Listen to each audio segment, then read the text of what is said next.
Good morning everyone.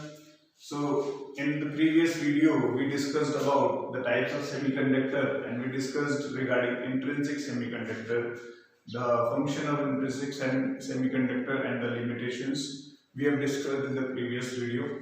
Today I am here with the new topic, that is second type of semiconductor devices. They are called extrinsic semiconductor and they are basically designed to overcome the limitation of intrinsic semiconductor, that is low conductivity.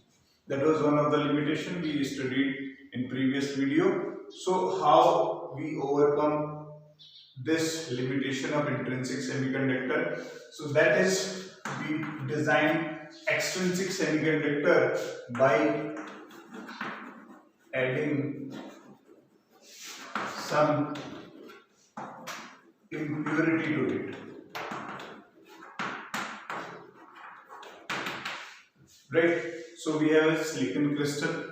In that lattice crystal, what we do, we add on some of the impurity, right? And that impurity results in the increase of the conductivity of the semiconductor.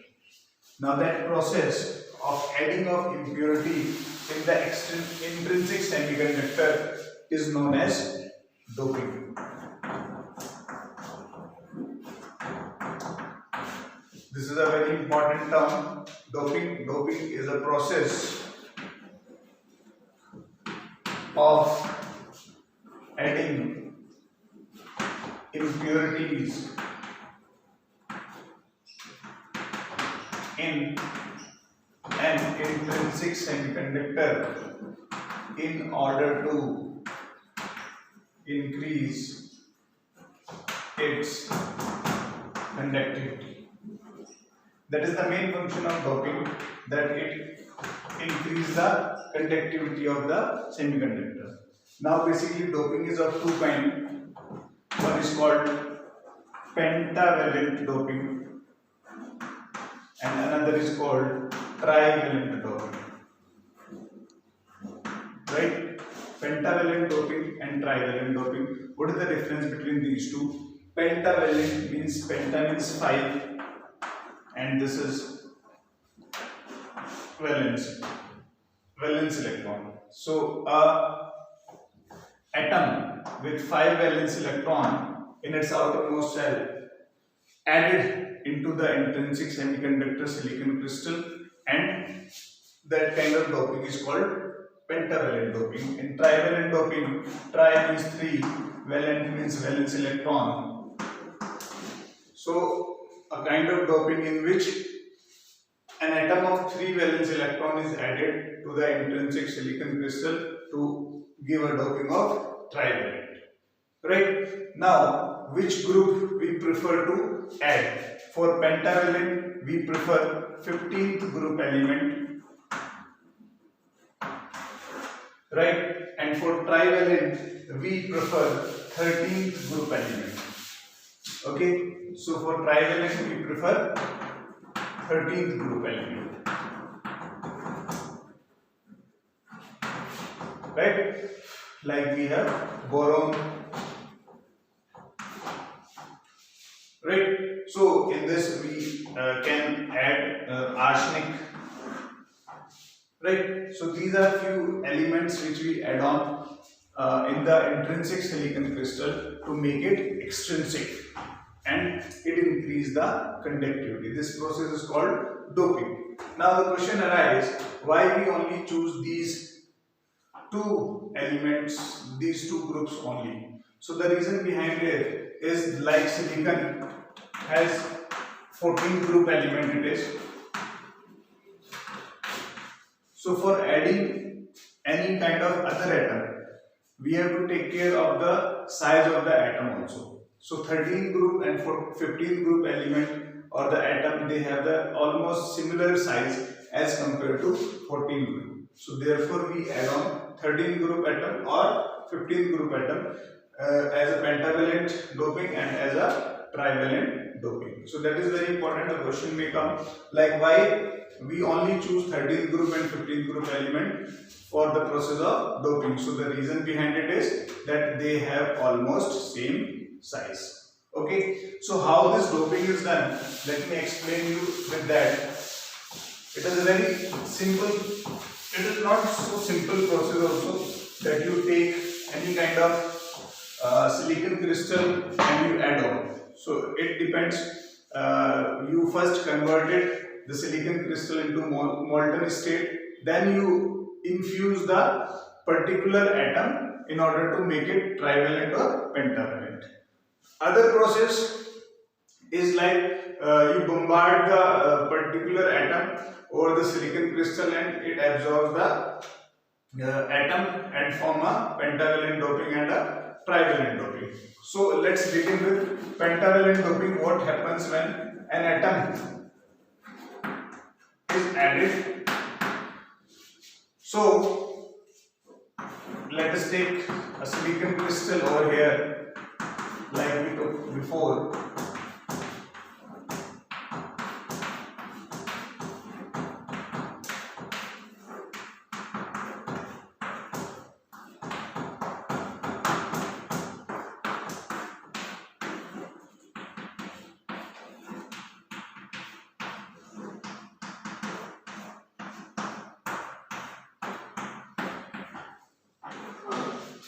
So this is the silicon lattice structure. So the silicon has 4 atoms in total.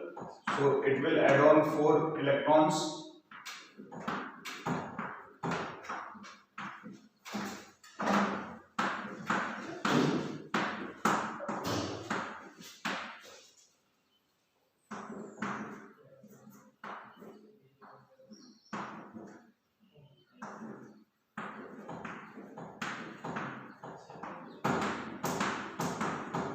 Okay, so this is the lattice structure of silicon.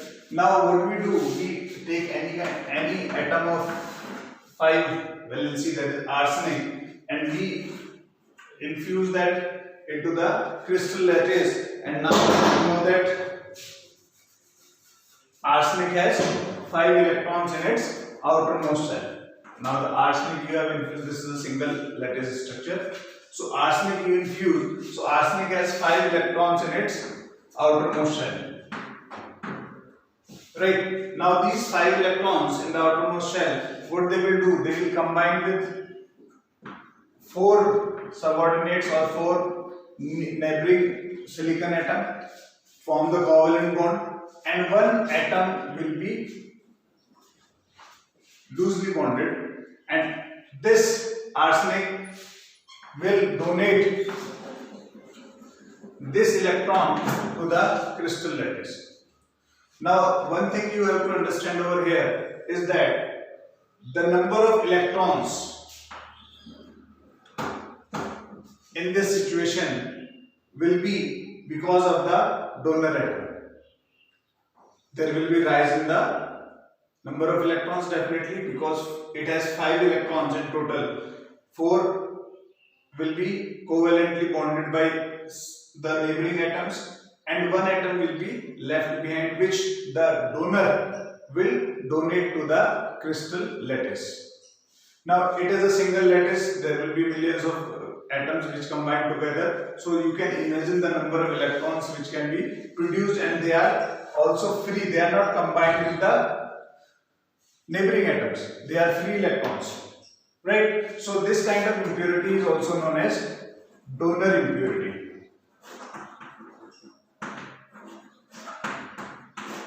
Right, so this kind of impurity is known as donor impurity, as it donates the electron to the crystal lattice. So the number of electrons becomes very high than number of holes. Right, so number of electrons becomes very high to number of holes, and an extrinsic semiconductor is formed, which is termed as n-type semiconductor.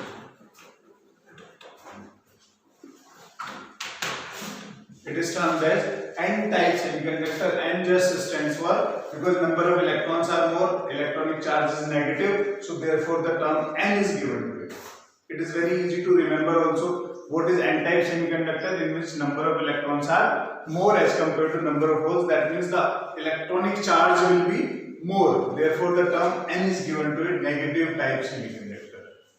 right? So this is first thing, that how an atom of pentavalent added to a silicon lattice to form a semiconductor which is having a high number of electrons than the holes. So electrons will be the majority charge carriers in it.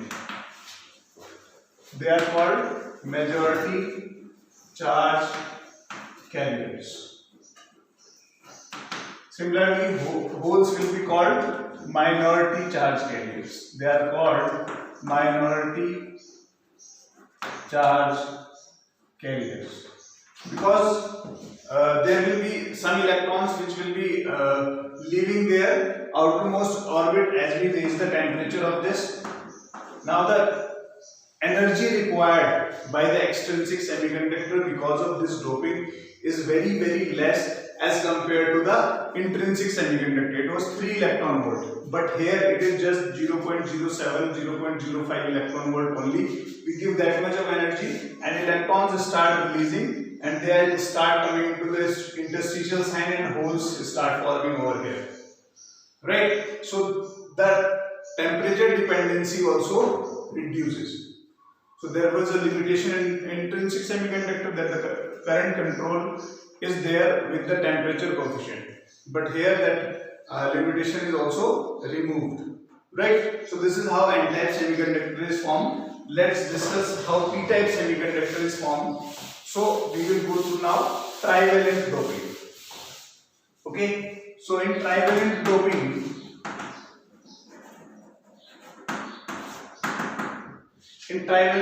let's take a case of boron, right? Boron is a trivalent compound. It contains 3 electrons in its outermost cell, right? So when we add on the boron to the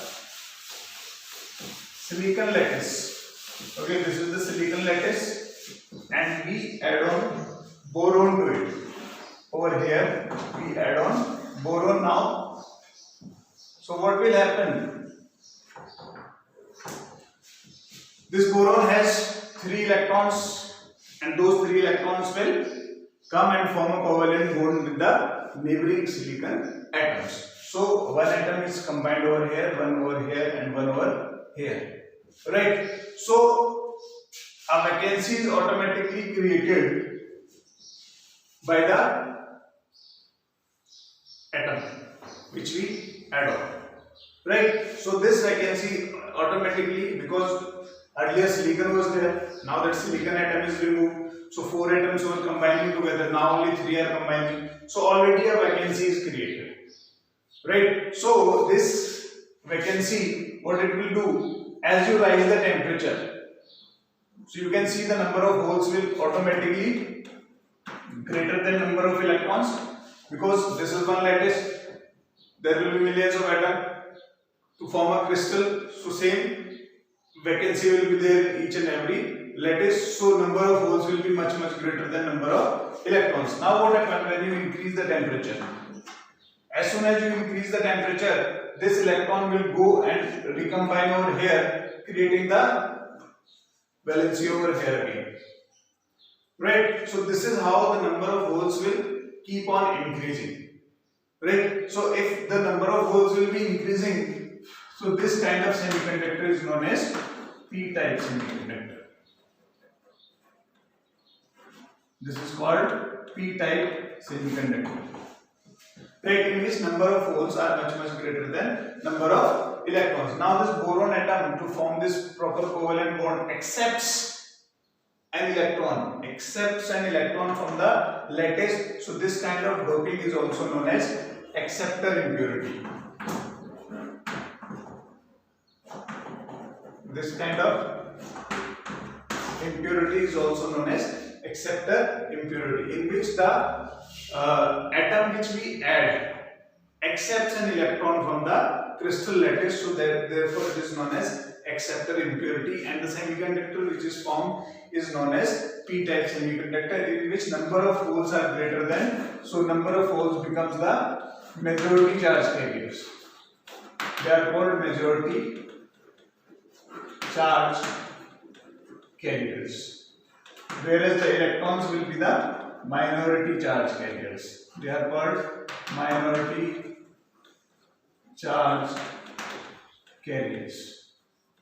Right? So in n-type semiconductor, electrons are the majority charge carriers. In p-type semiconductor, holes are the majority charge carriers which carry the charge into the crystal lattice. Right? So these two type of semiconductors are formed in extrinsic semiconductor. One is your n-type semiconductor and another is your p-type semiconductor. Right?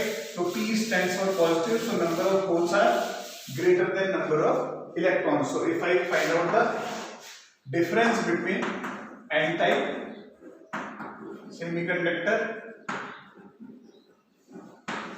and p-type semiconductor, so this is very important. It may come in your exam that write the difference between n-type and p-type semiconductor. Right? So number one difference will be n-type semiconductor are formed by pentavalent doping.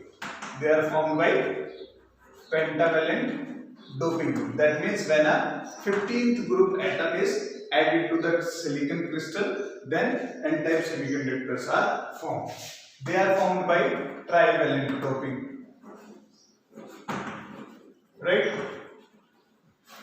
They are formed by trivalent doping. This kind of impurity is known as donor impurity. Right? The impurity then is known as donor impurity. In this, the impurity then is known as acceptor impurity. Right? Then electrons are the majority charge carriers and holes are the minority charge carriers. In this, holes are the majority charge carriers and electrons are the minority charge carriers. Now, out of these two, which will have a higher conductivity? N-type semiconductor will have higher conductivity. Why so? Because the number of electrons are more in this. So, fourth will be high conductivity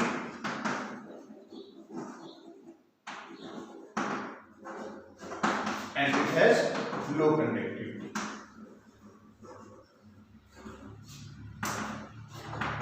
So these are four basic difference between n-type semiconductor and p-type semiconductor which are formed in the topic, that is extrinsic semiconductors. They are formed in order to increase the conductivity from intrinsic semiconductor by a process known as doping. Right? I hope this is clear with you all. So there is slight change in the energy band diagram also. Right? So the energy band diagram which we studied earlier, in that the valence and conduction band, and there was an energy gap in between, that is called Fermi level. It was in center.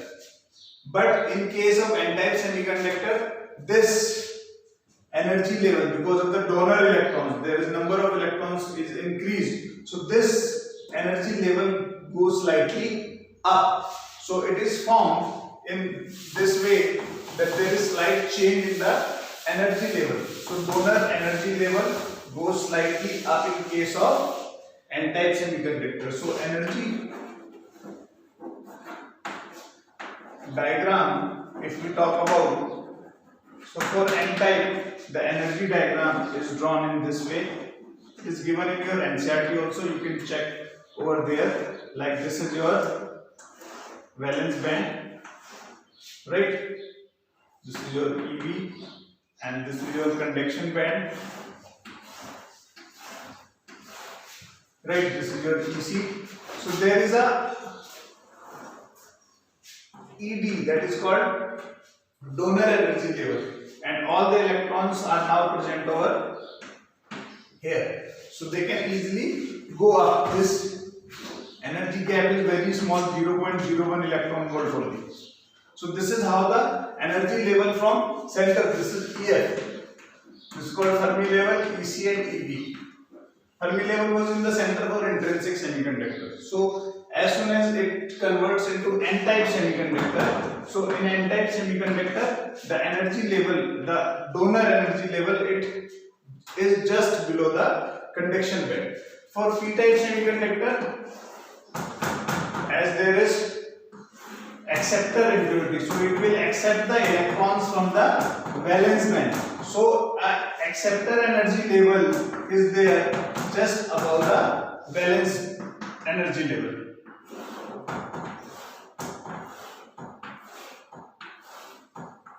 This is EC. So this is how the electrons can easily jump over here, and from here they can jump up there. So this is a p-type semiconductor. So there is difference in the energy diagram also from intrinsic to extrinsic semiconductor. So this is very important question again. It may come in electronic devices. Each and every topic is very important because they have reduced the syllabus also. So you have to go through each and every topic very minutely, right?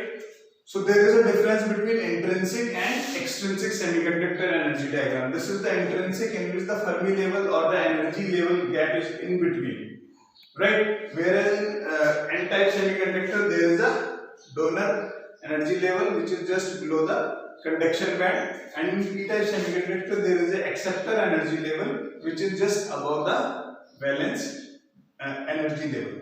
So this is the major difference between the n-type semiconductor and p-type semiconductor. So I hope this is all clear to you. So next we will discuss about the junction formation in the next video. That's all. Thank you.